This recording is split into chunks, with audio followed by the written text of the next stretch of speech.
Welcome to Authentic with Brazil 201. I'm your host, your favorite self centered narcissist, Brazil 201. And today we're going to talk about first Jordon Hudson and the CBS interview that is making international news, and then Gavin Newsom's podcast 3 months in. So, first with the Jordon Hudson situation. I've never seen a white woman that scares me more on television than that woman. And look, Bill Belichick is 73 years old. Jordon, right? Because her name is spelled with an O. So I'm assuming we're pronouncing it Jordon Hudson, is quote unquote dating Bill Belichick, which is great. Listen, 24-year-old, 73. I'm sure, they truly do love each other. Okay. It's fine. I do hope. I just personally, as a 32-year-old, soon to be 33, I the youngest I think I would bang or date is what is the youngest millennial? The youngest millennials turn 29 this year, right? So they're current some are 28, some are turning 29. That's it, mainly because Zoomer people are annoying and, I don't like Zoomers. I've never not a fan at all, you know. That's it on that part. But 73 and 24, what do you think you talk about? Like, hey, when I was your age. And also, what do you think, like, all of it, like the adult activities is like when you're that old? Like, yeah, modern medicine has come a long way. But the entire interview was fascinating because the only reason CBS released that clip is because apparently Jordan was being a mess. And I would just like Brendan Carr at the at the SEC, who forced CBS to release the full version of 60 Minutes, the Kamala Harris interview, to make CBS release the full version of the Bill Belichick thing. I wanna see it all. I wanna see the chaos because I understand she is allegedly, his PR person, allegedly running. Well, not allegedly. She's definitely running the social media accounts for Bill Belichick. I really doubt a 73-year-old is running any of his social media things.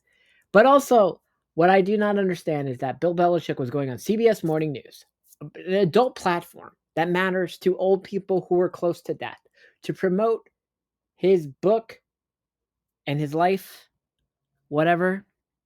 And he goes on wearing a shirt with a hole in it. This is what I don't understand. I understand all that works when he's coaching football, but you're on television. And this is the same thing had a problem with Tim Pool, who dressed like shit to the White House. If you're on TV, right? And I mean real TV, which is this is news. This is, Sunday morning news. And I think a lot of old people were very confused that the entire situation is that guy dating his granddaughter? Because I think that is what the people who do not know about the Bill Belichick, Jordon Hudson situation believe the situation is. But remember, they're in a relationship, okay? They are in love, right? Now, no one knows how they met because, as she said, I'm not talking about that. And the alleged story was that they met on a flight and she was a philosophy major. So that is the alleged story. You know, a lot of women on Twitter who are hot, like size 0 hot women, don't believe that story. I don't know. I'm very curious as to what the game was like how do you pull it? I'm just so interested because I don't understand the whole Now I'm not saying Jordan Hudson is an OnlyFans chick. I don't believe that because I've scoured the internet and there's no proof she was an OnlyFans chick. But similar, the Shannon Sharp thing is like I don't understand. They give a lot of money to the OnlyFans girls beyond the subscription, and then they get to date and bang them. I don't understand this whole how that works at all. I really don't at all. I don't get it. It's the world I fundamentally do not understand, like Christian nationalism, like religious people. I also do not get. I'm just so fascinated by the entire thing because Jordan Hudson is hot, right? And I assume real NFL and NBA players are in her DM. She's your standard size 0 hot white girl, and I'm sure every fucking person who's verified on Instagram is trying to fuck her, right? That's just the life of a hot white woman in America. Everyone's trying to fuck her. I'm just so curious about that. I just want Brendan Carr for CBS, a part of the merger, to get it approved. They have to release the full interview. Okay, that has to be a part of the settlement. Okay, the settlement and release the full interview. That is what I want. Now, okay, good is perfect. Exactly at the 5-minute mark, I can do this. We're going to talk about Gavin Newsom. Gavin Newsom had a new episode of The Pod drop today, and Gavin has a lot of interesting characters. He's had Charlie Kirk, he has Steve Bannon, he had Tampon Tim, he had Ezra Klein. But Gavin today had the people who hosted the pod, who wrote a book about how the 2020 election really went and how they were like the voices inside the room. And Gavin, who is a key character in this book, right? By the way, the journalists are Amy Parnes and Jonathan Allen. They talk about the whole. Here's the key thing with this, and I'm sorry for like going all around and around. Okay, Gavin Newsom whole bullshit pivot to the center just doesn't come off authentic because even in this entire podcast interview, right, as we see the entire summer 2020, the summer 2024 saga with Hospice Joe, right? Hospice Joe has the awful debate where he looks like he's about to die. Gavin Newsom is at the debate, right? Doing the bullshit spin, the BS defending, like Hospice Joe still got it. I believe in him. While meanwhile, the Democratic apparatus is like, this man is going to drag us all down with them. The Republicans are going to win 330 seats, etc., because Hospice Joe is so toxic and the entire situation. Gavin admits on this entire podcast that he was a loyal soldier fighting for Joe Biden the entire way, even after Hospice Joe has the governor hostage summit where he summons all the Democratic governors to the White House. He's like, I'm digging in. I still got this. Roar! Because I'm an old man, right? And apparently random governors are like, you're going to make us lose Senate races that we haven't lost in decades because of you. And Hospice Joe was like, raw, I can win. I'm the only one who could beat Joe Biden. I mean, yeah, right. That's probably his what Hospice Joe said. I'm the only one who could beat Joe Biden. Right. And then Gavin's like applauding, still believing in him, which is why I do not believe in this bullshit. Because Gavin pretty much admits, right, that he had the shadow campaign to be the emergency nominee in 2024, right? Because Hospice Joe and the Obamas do not believe that Kamala Harris was ever going to win.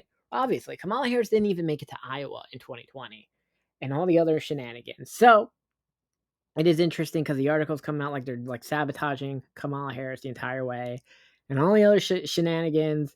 And then the Hospice Joe drops out thing happens. And he wanted to wait till Thursday to endorse Kamala, whereas Obama and Nancy Pelosi the entire time are like, we want a mini primary, allow people to choose, even though it would have been the DNC voters and the delegates, whatever.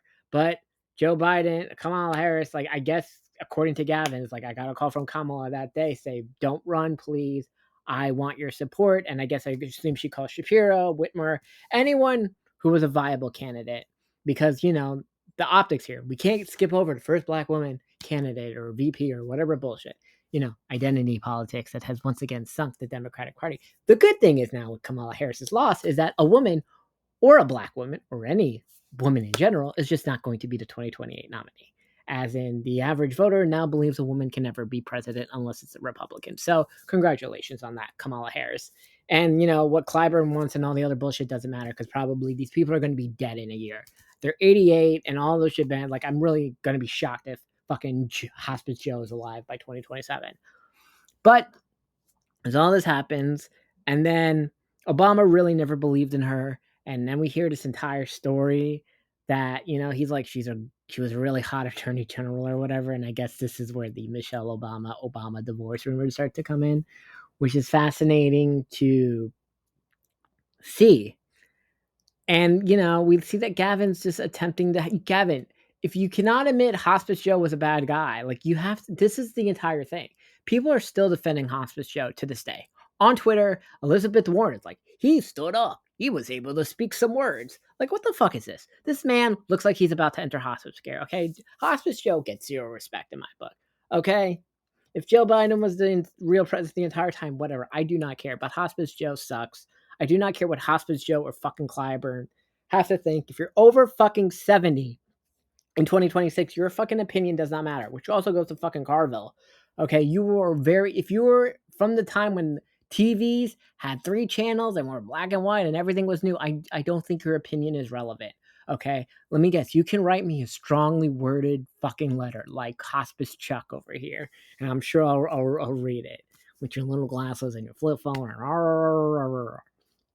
That's the whole thing with that part. It's just like Gavin doesn't get to pretend he wanted all the quote unquote normal things when he's endorsed the chaos. Okay, Gavin, listen, you do things that are anti-parent in California.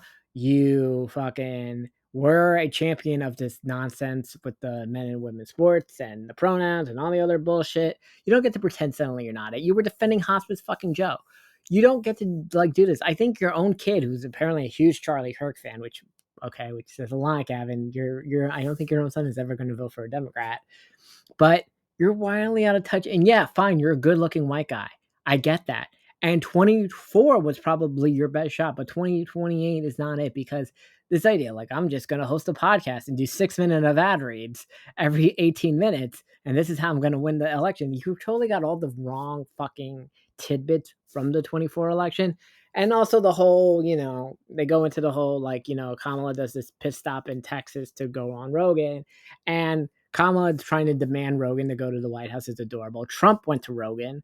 Okay. So you go to Rogan. Kamala does not have the pull she thinks she is. Okay. And also, this is once again, there's only about 5 currently elected Democrats in any form that can actually do like a 3-hour interview and just shoot the shit. Okay. And that's like Pete Buttigieg, Mallory McMurrow, maybe Westmore, Shapiro, and I'm trying to think of who the fuck this 5th potential person is.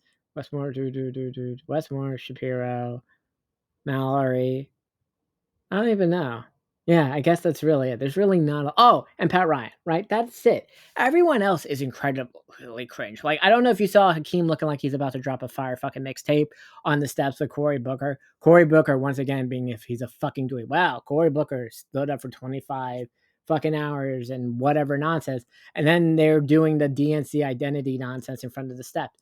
So much cringe. It is amazing how much cringe is happening within the Democratic Party. And I feel like everyone is getting their ideas from the most annoying person on Twitter who like supports all this activist bullshit, which is like organizer meme. Because look, I do want a Democratic Party that's like competent, but also like that is okay with people saying retard and men should not be in women's sports and the pronoun things are stupid. And like David Hogg and Carville go into this on Tara Palmineri's podcast and they kind of get into the same concept is that men don't want to vote for the Democratic Party. There's just, if you're not with them 100%, like a man, you're with all the nonsense, you don't feel like you're welcomed in it. Listen, I wanted to shoot my fucking face off when I was in the fucking Vote Save America Discord, which was like run by the Pod Save losers. And it was the standard thing like, are you a BIPOC? Please refer to your pronouns and all the other bullshit. And I'm just like, this is so cringe. Gavin Newsom is a dweeb, but also Jordon Hudson, super hot. And there we go.